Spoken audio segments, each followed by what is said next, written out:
Alam mo ba na may bayaning katipunerong gumagamit ng agimat? Siya ay si General Leon Kilat mula sa Cebu. Pinansagan siyang kilat o kidlat dahil sa angking bilis at lakas nito. Gamit niyang anting-anting ay ang puting damit na may markang Latin.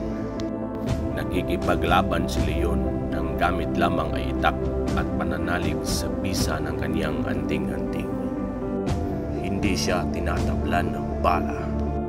At nung pinaputukan siya ng kanyon, nahulog lamang ito sa kabayo at muling tumayo. Ngunit gaya ng ibang anting-anting, meron din itong sukdulan.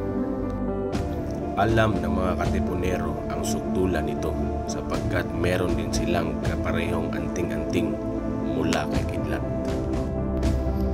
Kaya noong Abril 11, Biyernes Santo, taong 1898, isang kasamahan ni Kidlat ang nagtraidor sa kanya. Habang natutulog si Kidlat ay pinagsasaksak siya ng kanyang mga traidor na kasamahan hanggang mamatay. Ang rebultong ito ay sadyang ginawa bilang pagkilala sa kanyang kabayanihan at katapangan. Makikita ang mga rebulto ni Leon Kilat sa Carcar City.